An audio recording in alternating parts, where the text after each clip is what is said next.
Teachers are natural innovators, entertainers, and problem solvers. They dream of growing old into the profession, teaching their kids. But sometimes career goals shift or change, and that makes opportunities outside of the classroom seem intangible. Questioning, who am I if I'm not a teacher? I'm your host, Alexandra Simon. And I'm your co-host, JoDee Scissors. This is The Great Teacher Resignation.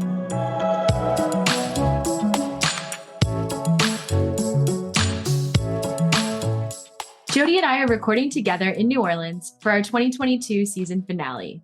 What an incredible ride it has been since we started the podcast in March. And we're so grateful to our listeners and guests for being a part of the podcast. We're going to take some time off over the next few weeks to plan for the next season. We already have an awesome lineup of new guests and some returning guests, so please stay tuned. Now, while we're not recording the podcast, JoDee and I do spend a lot of time talking about education and teachers. And the thing that we've really talked a lot about recently is the way that our society views teachers, the way that we speak about teachers, the way that we treat teachers, and the way that we define the profession. We feel like there's a lot that people just don't understand. And even though we were both teachers, JoDee and I know that we still have a lot to understand, which is why we count on the guests that we bring into the show to count on their perspectives and their experiences. So today we're going to talk about the teacher narrative, what people, teachers and non-teachers, say about the profession and the implications of these narratives. Thanks for that fabulous intro. Well, I hear two pretty common narratives when we are considering this topic. And it's not only just from like colleagues that I worked with in the teaching profession, but just general people in society, general community members. So the first narrative I hear is teachers are saints. Wow, they can do it all. We're so thankful for their sacrifices, and we hope they keep sacrificing because they are saints. And we definitely saw that during the pandemic kind of escalate, and almost like there was a demand for them to be saints. And the other narrative I hear a lot is, I don't trust teachers. They don't know my child. They don't know what they're doing. Let me tell you how to do your job because this is how I would do it. Even though I'm not a trained professional like you, I think I have a better idea. And so I think both of those narratives are dangerous. I think that as much as we love teachers, like they're not saints, they're humans, they are professionals, they are trained, they love children, but like also they're people too that have feelings and they have a right to have faults. They have a right to grow. And then the other topic, they don't trust teachers. Well, why are we degrading this profession? Why do you think you know, as a non-trained professional, how to do that job? I think those two broad topics really just pigeonhole the profession in a negative light. Yeah, I think when you say that someone's a teacher, when you say that you're a teacher or someone you know is a teacher, one thing that really strikes me is that we automatically associate being a teacher with kind of these narratives that you were talking about, JoDee. But ultimately, what we're really talking about here is occupational prestige. And I had to kind of look up this definition because I wanted to share it appropriately. So it refers to the consensual nature of rating a job based on the collective belief of its worthiness. And this narrative that gets created about teachers, it puts teachers in like a hierarchy of professions that it's not at the top. I'm not saying it has to be at the top, but it tends to be like in the bottom or the middle of this hierarchy or occupational prestige of job status. And what I really was thinking about this topic, it came from a post that I saw on Board Teachers. And I shared this with JoDee right away. It really struck a chord with me. Someone shared, when I was in college, people would say to me, "You are so smart. Why do you want to be a teacher? You could be anything." But if smart people aren't teaching our kids, who is? To me, that post was basically saying smart people shouldn't be teachers. Or, if you're really smart, you wouldn't be a teacher. But we need all different types of people to be teachers. And we need teachers to be reflective of our society and to be diverse. And I think by, kind of pigeonholing teachers or putting them in like a lower job status, it doesn't allow everyone to want to be a teacher. It also doesn't allow the profession to grow in the way that it should, to be respected in the way that it should. And so it really limits teachers. I have to say, I've always worked with smart teachers.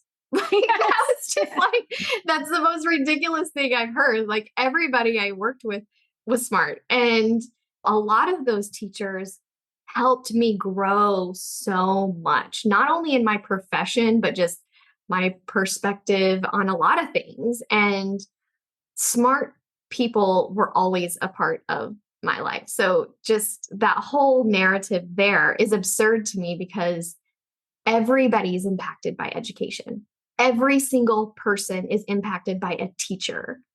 I mean, I think one of the problems that we face in education is that it's not a problem, but we're a female dominated profession. Mm-hmm. And I think that attributes to kind of the lack of respect, the way that teachers are treated, because we see other fields like even nursing that is also female dominated, that doesn't Mm-hmm. get the same level of respect as other positions in healthcare.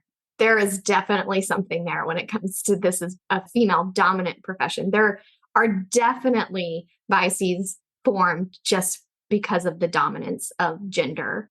So I'm wondering, one of the things that has come up with conversations with teachers who are leaving, and I want to know if this impacted you, was when you were transitioning, did you experience any type of like stereotyping for only going after education roles? I experienced it from people, but I also did it to myself. I was just like having an identity crisis. And so for me as a person, I was applying for jobs that I was way overqualified for. And I didn't realize what I was doing until I showed my husband like a list of jobs that I was interested in or I talked about. And he literally looked at me and was like, you are overqualified for this. You have too many degrees. You have too many skills.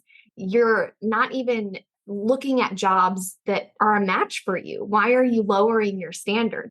That's what I was doing. I was lowering my standards for the fear that no one would even consider me. I'm applying as an educator. I'm not applying as, like at the time, I think my husband's job, he had some sort of title like associate director before his title. And we started our careers at the same time. I wasn't an associate director teacher. Like all these other careers have a status that puts you within like whatever, wherever you are in the bureaucracy of an organization. And I didn't have that. And so I was applying for jobs that I was overqualified for. And when it came to other people giving me advice, they were suggesting jobs that I still was overqualified for. Like, oh, why don't you go be a tutor? But I was like, did no one just hear me? I don't want to be a teacher anymore.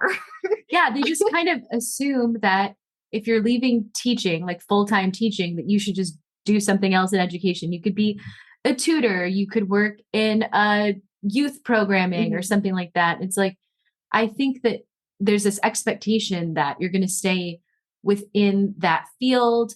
You're not able to go into something else. Or if you are, like what you encountered was you were probably looking more like at entry level jobs in other fields where you were you were overqualified. And I was guilty of that too.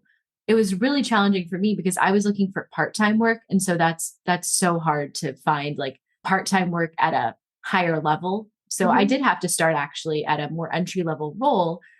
And I was okay with that because it gave me the flexibility that I needed. But I knew for my next role after that, I was ready. I was coming with a resume that was no longer a total teacher resume.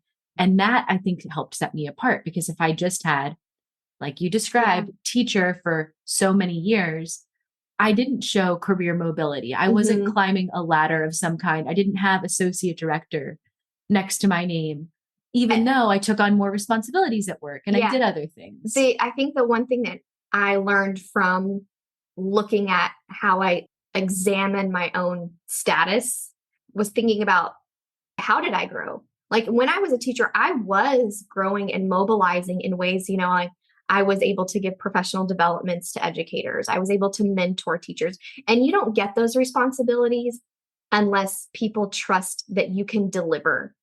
And so when I was initially doing my resume, I wasn't thinking about how I mobilized from that perspective. And so now that we support other teachers in helping revise their resumes, you need to list like professional development leader. You need to list mentor or writer or fundraiser or budget management. Like, we had a whole episode where we talked about a former teacher who managed a really large budget for her school yearbook.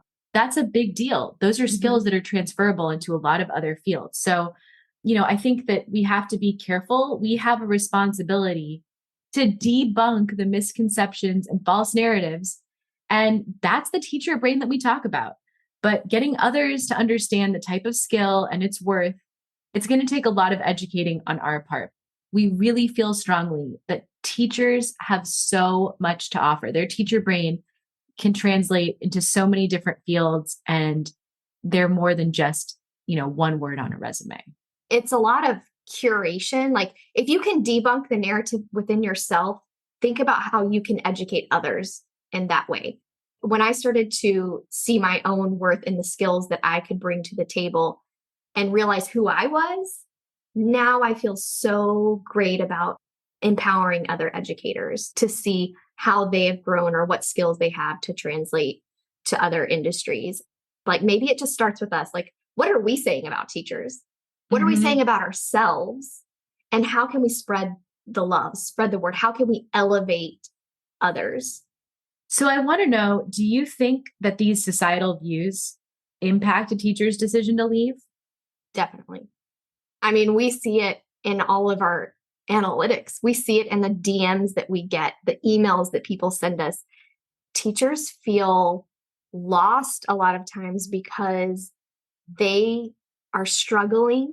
And when you are struggling, when you're trying to transition, you have a lot of feelings. You feel grief, you feel sadness, you feel identity crisis. And when you match those with what society thinks about you, it feels like the world's against you. Like it's not only like what you're feeling, but what everyone else thinks of your profession. And so whether you are leaving or not, just take a moment to think about like, what is my worth? Who am I? What are the core things that I can offer others?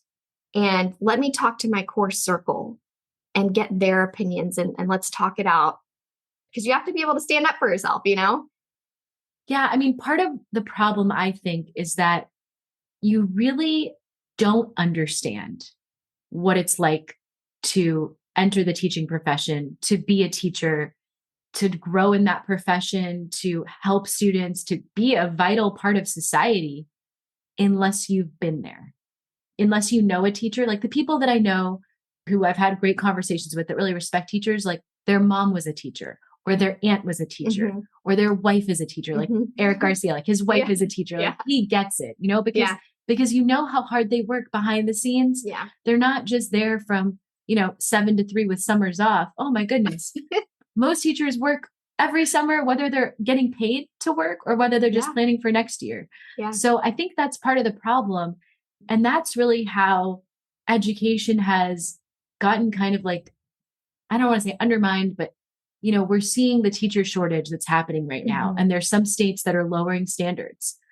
They're not making bachelor's degree a requirement in some cases to become a teacher. And I think it's the devaluing of the profession. Yeah. It's like, I always tell people, English is my first language. I don't know how to go into a high school and teach English and literature. I don't know how to teach that. I was not trained. I was trained to be a primary educator, an immersion educator, an ESOL educator. That's my training. Yes. Could I learn to be an English and literature teacher? I could. But for me to just say, oh yeah, I speak English, I got this. No, there are trained skills and things that you need to know in order to teach. So I don't know. I just don't like that we're considering putting anybody into the profession. it's literally bumping down the status of teachers and what they're capable of. Even more than it already is. Like you're just taking it down a notch. And I think what to me is most frustrating about these different laws that are being made in various states about who can easily get qualified to be a teacher or they can offer a credential to is that there are great pathways to becoming an educator that are out there and they're available. There's alternative certification, which you can do. You have a bachelor's degree in any field, you can do an alternative certification. You can go the traditional pathway, be a College of Ed graduate. And the new thing that's blowing up that I work on is apprenticeship, teacher apprenticeship. And so I think that we need to put more resources into building more stable pipelines and more varied pipelines. Yeah. Because not everybody knows they want to be a teacher right away either. Yeah, that's true. Oftentimes we select careers based on the careers around us that the people closest to us have. But I do want to say that my biggest concern about just putting anybody into the teaching profession is not even content. It's not even academics. It's safety. When you have an adult in a classroom with young people, those people need to feel safe. They need to be protected in many ways. Just the way that you speak to them, the way that you treat them, like safety first. And when we're just selecting people who do not know how to work with young people or even just have appropriate conversations, that is a huge red flag. My daughter loves going to school because she feels safe. It's not because of what she's going to be learning that day. She loves being in an environment where she feels loved and safe and her friends and her teachers care about her. Well, because her teachers are qualified to be in the classroom. I mean, I know you live in DC, so the qualifications, like what you need to be a teacher in the Northeast tends to be a lot more rigorous than what it is in the South. I can say that having lived in various states and various places. And that's important. I mean, the safety of young people, their well-being, their social emotional learning, like that is key. And I think that we really just need to, as a society, have more respect for educators and to make sure that we're providing the right pathways to get quality people into the classroom and that we're not dumbing down the requirements or taking away really important basic skills that you need. Why do they make it seem so easy? It's a tough job just from all the pedagogy you have to learn, the content that you have to learn, the fidelity for assessments, like all of that. There's a lot that goes into there. But when we just make it seem like it's for everyone, it's not. It's not for everyone. Even people that think it's for them, sometimes they get in there and they're like, this isn't the right fit. And that's okay. It's okay to have that feeling. Other people do that in other careers as well. Yeah. And I think the other thing, to kind of wrap us up for our teacher narrative today is that there's been a lot of news and attention to this teacher shortage. And so districts are really trying to figure out a way to get people into the classroom. And another thing I've seen happen that is concerning is that they're upping the starting salary for new teachers in certain districts. And some states are proud to say, like, we've increased our starting salary by this much. What about the veteran teachers who've been teaching in that district for 13 years or 15 years that are not getting a pay increase? What does that say to them? That I'm not valued, that the time that I've dedicated to my district is not important because now someone who's never taught before is making almost equivalent, maybe $500 off a year than what I am. So I think what JoDee and I have talked about, off mic is that the narrative of educators, that is such a problem, like the job status, the occupational prestige. It doesn't put educators in a position where society as a whole, people who are making these financial decisions for states, for districts, they don't understand the value and they don't understand the worth.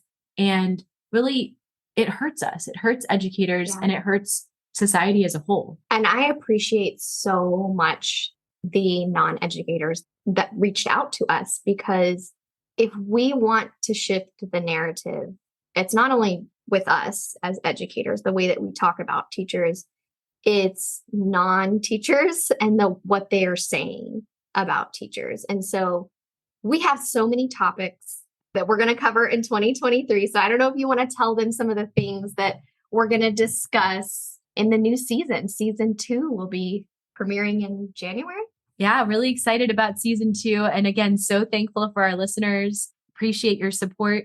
So we have a lot of topics we want to cover next season, including, but not limited to, if you have some great ideas, career depression and anxiety, non-educators supporting teachers, like JoDee just highlighted, strategies for teacher retention, leaders hiring teachers, and elevating careers in a school district.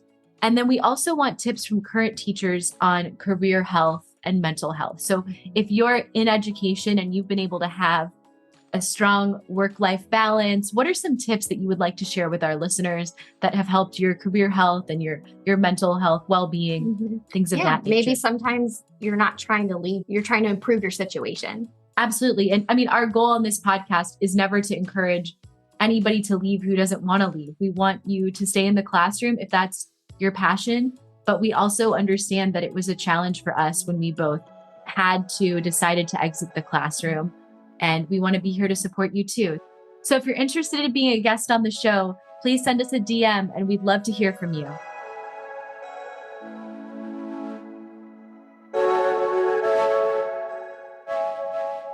If you liked The Great Teacher Resignation, give us a 5-star rating and follow us on Instagram, Facebook, Apple Podcasts, Spotify, Google Podcasts, Amazon Music, and Audible. Today's episode was written and recorded by me, Alexandra Simon, and my co-host, JoDee Scissors. Executive produced by Teacher Brain. Produced and edited by Emily Porter. Original music, Emoji by Tubebacker. Special thanks to our sponsor, Paper Planes Ed.